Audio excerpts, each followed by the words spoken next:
సమాజంలో ఆధ్యాత్మికతకు ఒక ప్రత్యేక స్థానం ఉంది. గురువులు, సన్యాసులు, యోగులు మన జీవితాలకు మార్గదర్శకులుగా నిలిచిన దేశం ఇది. కానీ అదే విశ్వాసాన్ని ఆయుధంగా మార్చుకొని కొందరు వ్యక్తులు ప్రజల అమాయకత్వాన్ని దోచుకుంటున్నారు. గత కొన్నేళ్లుగా సోషల్ మీడియాలో పెద్ద ఎత్తున ఫాలోయింగ్ సంపాదించిన మల్లికార్జున ముత్య అలియాస్ అప్పాజీ పేరు ఇప్పుడు మరోసారి వార్తల్లోకి వచ్చింది. ముత్యాపై నమోదైన ఆరోపణలు, వైరల్ అయిన వీడియోలు, పోక్సో చట్టం కింద కేసు, ప్రస్తుతం ఈ వ్యవహారం కర్ణాటకలో పెద్ద చర్చనీయాంశంగా మారింది.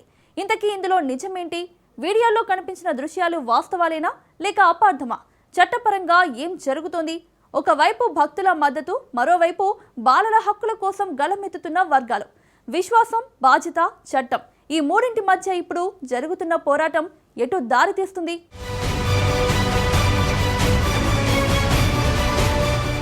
కర్ణాటకలో ఓ మఠాధిపతి దారుణం.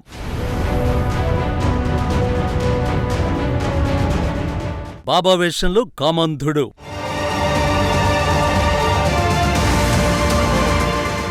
ఏడేళ్ల బాలికపై ముత్య అసభ్య ప్రవర్తన.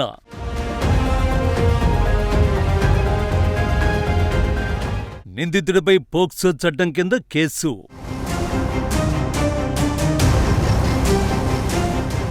సమాజంలో ఆధ్యాత్మికతకు ప్రత్యేక స్థానం ఉంది. మన దేశంలో పురాతన కాలం నుంచి సన్యాసులు, యోగులు, గురువులు ప్రజలకు మార్గదర్శకులుగా నిలిచారు. వారు ధర్మం, నైతికత, సేవ, దానం వంటి విలువలను బోధిస్తూ సమాజాన్ని నిర్మించారు. అయితే ఇదే ఆధ్యాత్మిక వాతావరణాన్ని తమ స్వార్థ ప్రయోజనాల కోసం ఉపయోగించుకునే కొంతమంది వ్యక్తులు కూడా ఉన్నారు. వీరినే సాధారణంగా దొంగ బాబాలు అని పిలుస్తారు. దొంగ బాబాలు అంటే ఆధ్యాత్మిక గురువుల వేషంలో ప్రజలను మోసం చేసే వ్యక్తులు. వీరు తమను దేవుడి అవతారమని, దైవశక్తులు ఉన్నాయని, సమస్యలు వెంటనే పరిష్కరించగలనని ప్రచారం చేస్తారు. అనారోగ్యం, ఉద్యోగ సమస్యలు, కుటుంబ కలహాలు, ఆర్థిక ఇబ్బందులు వంటి సమస్యలతో బాధపడుతున్న ప్రజల మనోవేదనను ఉపయోగించుకుని వారికి తప్పుడు ఆశలు కలిగిస్తారు. కొందరు తాము అద్భుతాలు చేయగలమని, భవిష్యత్తు చెప్పగలమని, శాపాలు తొలగించగలమని చెబుతారు. మన దేశంలో గతంలో కూడా ఇటువంటి ఘటనలు వెలుగులోకి వచ్చాయి.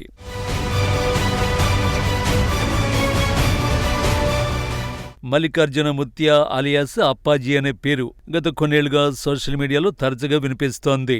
ముఖ్యంగా ఉత్తర కర్ణాటక ప్రాంతంలో ఆయనను ఎంతో మంది భక్తులు గౌరవంతో చూసేవారు. కొన్ని వర్గాల ప్రజలు ఆయనను నడిచే దేవుడిగా కూడా భావించేవారు. ముఖం చూసి వ్యక్తి పేరు, తల్లిదండ్రుల వివరాలు, ఫోన్ నంబర్ చెప్పగలనని ఆయన చెప్పడం వల్ల పెద్ద ఎత్తున ప్రచారం జరిగింది. తెలుగు రాష్ట్రాల్లో కూడా ఆయన గురించి చర్చలు జరిగాయి. అనేక మంది ఆయనను కలవడానికి కర్ణాటకకు వెళ్లిన సందర్భాలు ఉన్నాయి. అయితే కాలక్రమంలో ఆయనపై విమర్శలు రావడం మొదలైంది. కొంతకాలం ఆయన ప్రజల ముందుకు రాకపోవడంతో చర్చలు తగ్గిపోయాయి. తాజాగా మరోసారి ఆయన పేరు వార్తల్లోకి వచ్చింది. కర్ణాటకలోని యాదగిరి జిల్లాలో ఉన్న మహల్ రోజా మఠానికి మల్లికార్జున ముత్య అధిపతిగా ఉన్నారు. ఈ మఠం ద్వారా ఆధ్యాత్మిక కార్యక్రమాలు నిర్వహిస్తూ ప్రజలకు ఆశీర్వాదాలు ఇస్తూ ఆయన తనకు ప్రత్యేక గుర్తింపు తెచ్చుకున్నారు. ఫిబ్రవరి 19న ఆయన పుట్టినరోజు వేడుకలు మఠంలో నిర్వహించారు. ఆ కార్యక్రమానికి ఓ మైనర్ బాలిక ఆమె కుటుంబ సభ్యులతో కలిసి హాజరైంది. ఈ సందర్భంగా చోటు చేసుకున్న కొన్ని సంఘటనలు వివాదానికి దారితీశాయి.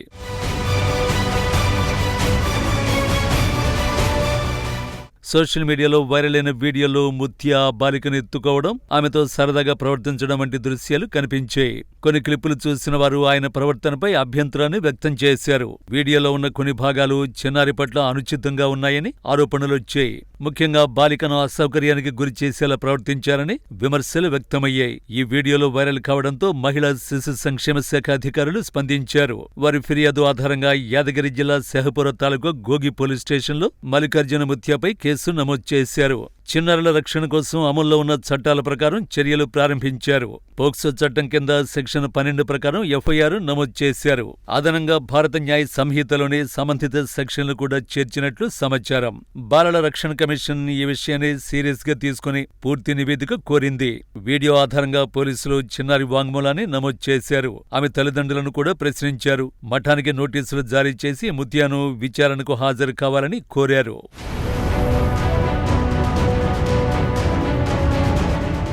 ఈ ఆరోపణలపై మల్లికార్జున ముత్య తన వివరణను ఇచ్చారు. తాను ఆ బాలికను కుమార్తెలా భావించి సరదాగా ఆట పట్టించానని, తనకు ఎలాంటి చెడు ఉద్దేశం లేదని తెలిపారు. తండ్రి ఒక చిన్నారిని చూసే విధంగానే తన ప్రవర్తన ఉందని చెప్పారు. పోలీసులు పిలిస్తే విచారణకు సహకరిస్తానని వెల్లడించారు.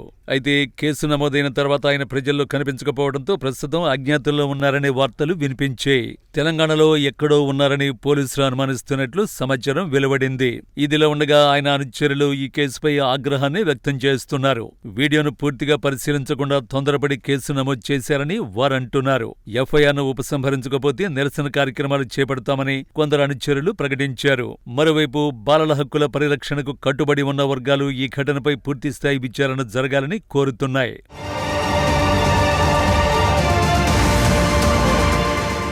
మల్లికార్జున ముత్య వయసు సుమారు 26 నుంచి 27 సంవత్సరాల మధ్యగా అంచనా.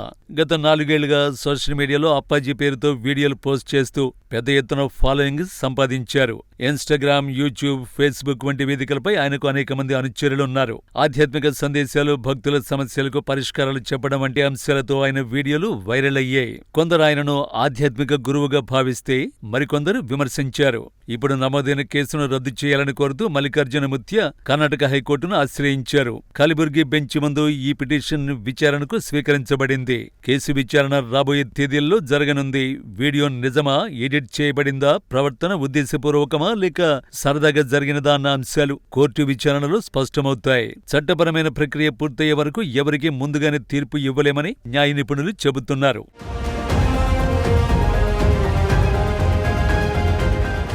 ఈ ఘటన మరోసారి ఓ ముఖ్యమైన అంశాన్ని గుర్తు చేసింది. సోషల్ మీడియా ద్వారా ప్రసిద్ధి పొందిన వ్యక్తులు ప్రజల ముందున్నప్పుడు మరింత జాగ్రత్తగా ప్రవర్తించాలి. ముఖ్యంగా చిన్నారుల విషయంలో అత్యంత బాధ్యతాయుతంగా ఉండాలి. ఒక చిన్న వీడియో కూడా పెద్ద వివాదానికి దారితీసే కాలంలో మనం ఉన్నాం. చట్టాలు చిన్నారుల రక్షణ కోసం కఠినంగా అమల్లో ఉన్నాయి. అందువల్ల ఈ కేసులో వాస్తవాలు ఏవైనా కావచ్చు, అవి న్యాయస్థానంలోనే తేలాలి. ప్రస్తుతం మల్లికార్జున ముత్య పేరు మళ్లీ చర్చలోకి వచ్చింది. ఒకప్పుడు భక్తులకు ఆశ్రయంగా నిలిచిన ఆయన ఇప్పుడు చట్టపరమైన సవాళ్లను ఎదుర్కొంటున్నారు. ఈ వివాదం ఎలా ముగుస్తుందో, కోర్టు ఏ నిర్ణయం తీసుకుంటుందో అన్నది రాబోయే రోజుల్లో తేలనుంది. అప్పటి వరకు ఇది ప్రజల్లో, సోషల్ మీడియాలో, న్యాయ వర్గాల్లో చర్చనీయాంశంగానే కొనసాగుతోంది.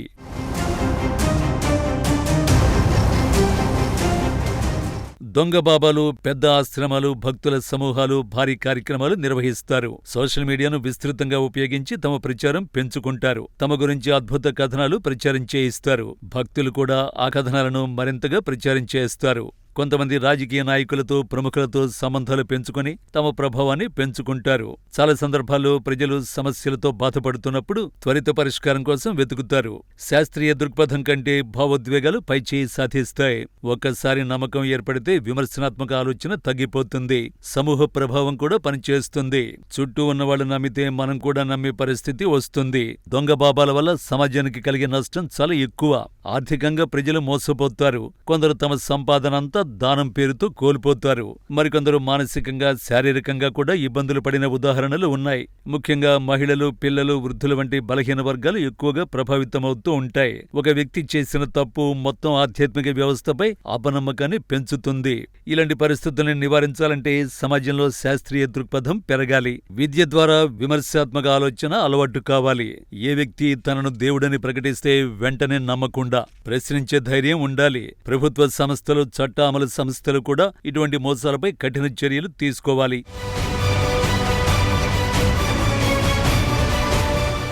విశ్వాసం మన బలం. కానీ అదే విశ్వాసం అంధంగా మారితే అది బలహీనతగా మారుతుంది. ఆధ్యాత్మికత సమాజాన్ని నిర్మించాలి, కానీ దాని పేరుతో ఎవరైనా చట్టాన్ని అతిక్రమిస్తే అక్కడ ప్రశ్నించడం ప్రతి పౌరుడి బాధ్యత. మల్లికార్జున ముత్య కేసులో వాస్తవాలు ఏమిటి అన్నది కోర్టు విచారణలోనే తేలాలి. చట్టం ముందు అందరూ సమానమే. ఒక వైరల్ వీడియో, ఒక ఆరోపణ, ఒక కేసు ఇవన్నీ కలిపి ఇప్పుడు పెద్ద చర్చకు దారితీసేయి. కానీ తుది తీర్పు న్యాయస్థానానిదే. ఈ ఘటన మనకు మరో విషయాన్ని గుర్తు చేస్తోంది. విశ్వాసం ఉండాలి, కాని వివేకంతో. భక్తి ఉండాలి, కాని ప్రశ్నించే ధైర్యంతో. సమాజం ముందుకు సాగాలంటే శాస్త్రీయ దృక్పథం, చట్టంపై నమ్మకం తప్పనిసరి. ఈ వివాదం ఎలా ముగుస్తుందో రాబోయే రోజులే చెబుతాయి.